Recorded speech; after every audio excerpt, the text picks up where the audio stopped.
I've been getting support tickets from people who haven't been getting good tones out of my Droff Pack when they try to incorporate the pedals with the HX Stomp for amp replacement. In this video, I address this problem and provide 3 setup tips for the best possible tone out of your hybrid rig coming up.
Hello and welcome to the video. If this is our first time meeting, my name is Justin and I'm all about worship guitar, helping you sound and play your best with Jesus. If you want to support these videos and my ministry, please consider liking, subscribing, hitting that bell notification button, and heading on over to my Buy Me a Coffee page after this to download my patches and more. If you've met before, welcome back. The HX Stomp has primarily been an all-in-one device for me, and I haven't been using it as an end-of-board amp sim with other pedals. However, I recognize that people use the Stomp for amp replacement, sometimes with pedals before the Stomp where everything gets front-loaded.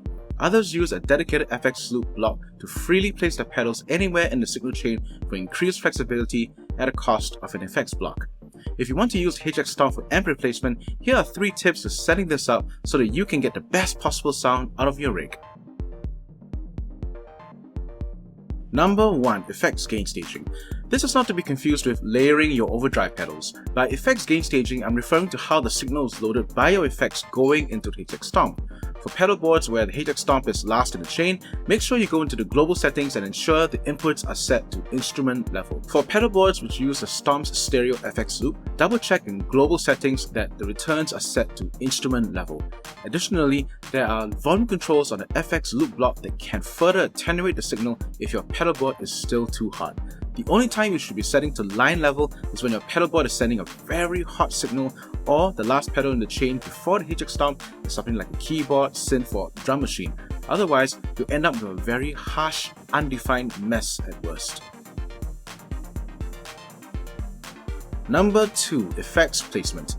This tip doesn't apply to those of you who place the Stomp at the end of your signal chain. It's for those who use the FX loop block. With an FX loop, you have the flexibility to choose where you want to place your effects. It boils down to preamp or post-amp placement. With preamp placement, you're front-loading the amp section with your pedals. If you have delays and reverb in FX loop, this is how you achieve wet section saturation. With post-amp placement, it's like routing the signal out to a rack where you have cleaner sounding wet effects. Problems arise when you mismatch mono or stereo routing from your FX loop. Be aware of how you're wiring the FX loop.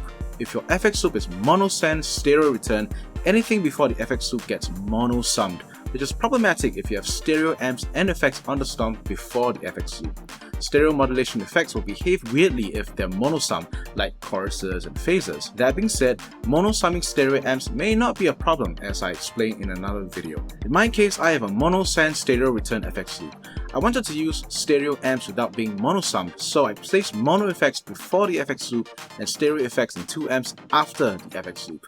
My effects are thus routed preamp. For proper post-amp effect stereo imaging like with Strymon pedals, ensure you have a Y cable or breakout cable that's TRS male to dual TS, connecting to your stereo pedals in your signal chain. So back to the topic at hand. I finally got the correct cable that I need for my board. I have a TRS cable on this end. It's got tip, ring, sleeve. And on this end, it's just 2 TS cables. They say tip and ring on the back of them. This opens up some more flexibility in heavy stereo amps and routing of pedals post-amps whilst retaining a true stereo image. Number 3. Signal treatment. Running a pedal board can become a complicated array of signal paths, and it can be tempting to maximize all 8 blocks of the HX Stomp when using it for amp replacement. After all, 2 amps and 1 dual cap means 5 free blocks, so why shouldn't you stack more overdrives, have more delay and reverb, load more compressors? Hold up. Having all those additional effects could turn your signal to mush that's overcompressed with so much reverb that it's like getting lost in a fog. Instead, consider having 1 stereo EQ block to treat the overall tone and its problematic spots. Too much low end? Turn up that low pass filter to 120Hz or more. Too pronounced mid-range? Do a gentle 0.7Q cut of 3 dB at 3.7 kHz. The parametric EQ should be an indispensable part of your workflow. Consider also reserving a block for a practical effect instead of yet another delay or reverb. I found some great results with the simple pitch as a digital cable that avoids the need for a second guitar on stage for that one song in E-flat standard. If you want to use the poly cable but can't afford a DSP on a stereo amps patch, you can try the simple pitch instead, which uses much less DSP. However, it only really works for small changes like -2 to +2 semitones, so be careful not to be too adventurous unless weird wobbly artifacts are part of what you're going for. Follow these 3 tips and you're on your way to an amazing sounding hybrid rig with the HX Stomp as amps on your board. Which brings us to today's bonus and question of the day.